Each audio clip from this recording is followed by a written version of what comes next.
Hey guys! Your art lesson today is all about the color wheel. So the color wheel is one of the most important things that we use in art. Color, it's everywhere. We got to know how to use it, how to mix it, and how they work together. So all of these things are why the color wheel is so important. So let's review some color wheel facts first. So the color wheel, it's a wheel, it's a circle. On it there are 12 colors. Now these 12 colors are the ones that I expect you to know, normally also how to make as well. So with these 12 colors, you've probably heard of 6 of them and know them really well. We have our 3 primary colors and our 3 secondary colors. So our 3 primary colors, let's start with those first.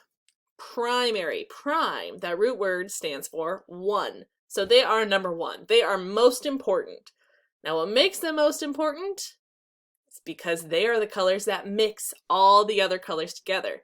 So all these 12 colors are made just by mixing different amounts of those 3 primaries. Now our 3 primaries, let's just review: red, blue, and yellow. So we take those 3, we mix them in different amounts, and that's how we make the rest. So they are prime, they are number 1, they are most important because they make everything. But even also going with that, nothing makes primary colors. So they are super special. They can make everything, but nothing can make them. Going on from there, we got our 3 secondary colors: orange, green, and violet. Did you know violet and purple, they mean the same thing? If you ever see the word violet, you can substitute it with the word purple, and that is totally fine.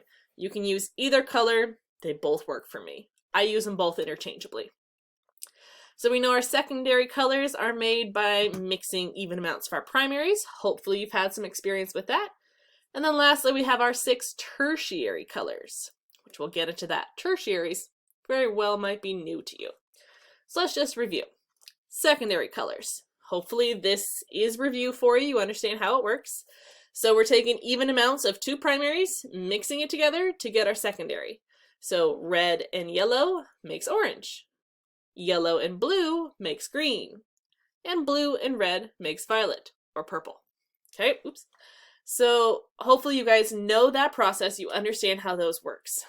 But now that we're in middle school, we're going to split up those secondaries into different variations of those colors. So it's not just orange, but there's 2 other versions, a yellow orange and a red orange. Let's get into that. So tertiary colors are when we mix a primary with one of the secondaries.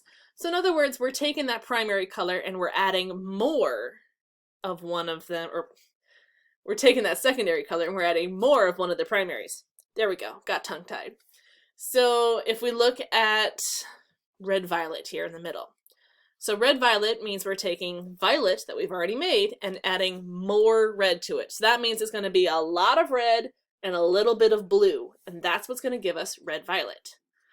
Then we got blue-violet, blue-green, yellow-green, red-orange, yellow-orange. Now you might notice looking at these names that the names are really easy to remember because it's literally the 2 colors you use to mix it, you mix them together, and that's the name. To make yellow-green, you add more yellow to the green. To make red-orange, you add more red to the orange. We try to make this as easy as possible.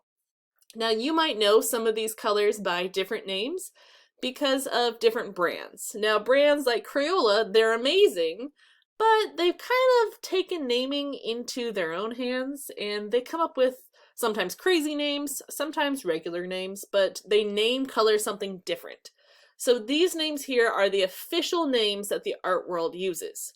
So you may be used to calling it lime green, but in the art world we call it yellow green.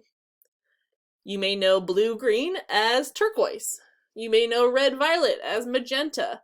So you may have seen these colors and heard of them by different names.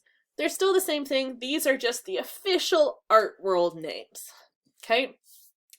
All right, so we have, wrong direction again. We have our 12 colors total.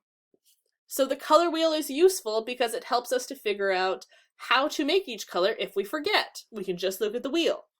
So let's say if I look at the oranges on the right, I know that if I take my primaries, red and yellow, in between them, those colors are all made using red and yellow because they're in between them.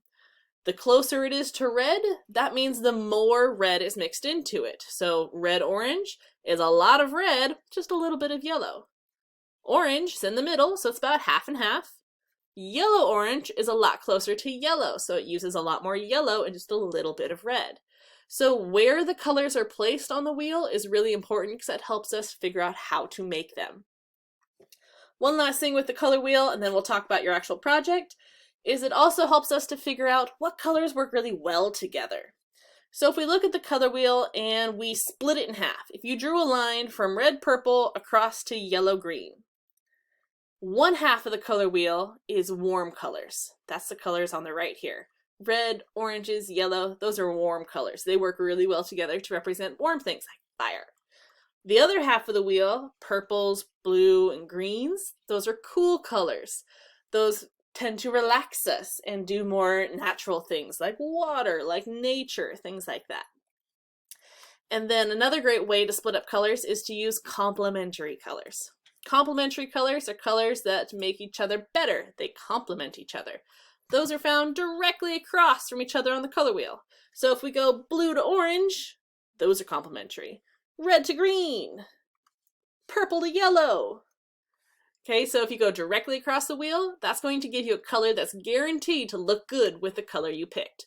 So if you're ever stuck and you don't know what color to use, go directly across that color wheel, find the opposite color, and it's going to be awesome. All right, let's talk about our project now. You are going to make a found object color wheel. So what that means, you're going to create a color wheel using only objects you find around your house. Some colors will be much easier to find than other colors. And you are going to arrange these objects in the color wheel order. So it's going to be that circle. The picture here is actually ones that I took from my house. So I walked around and I found my different objects. Now you have to make sure there is at least one object per color, like I have here, but I really encourage that you add more. The more objects, the cooler your picture is going to look. And then you've got to make sure they're in the right order. So use this Google Slides to help you out. Not only is there the video version of this, but I also attached in the regular version of just the PowerPoint so you can look at it. Okay, so at least one of each color. They gotta be in the right order. The size of the objects does not matter. Okay, as long as we can really see the color. It can have more than one color on the object as long as that main color is one we're looking at. So like if you look at the Sun Chips bag, there is regular orange, there's also yellow orange, and a little bit of red orange on it, but it's mostly just plain orange, so it works fine for that. And then lastly, you just kind of circle them all up, make it look good, and take a picture. Now you want to make sure that your picture has a nice clean background. I just cleared off a spot on my floor, arranged them, and then I looked straight down and I took my picture that way. That tends to get the best photo for you. So that is the found object color wheel project. Here are some more pictures to show you some example. Now these people, they found a lot more than just one object per color, which I think really makes it look better. So challenge yourself and try to find 3, 5 objects per color, and that's going to look really cool. So get exploring around your house, get a basket, a bag, start collecting all your objects, take a picture of that color wheel for me. Can't wait to see what you guys do.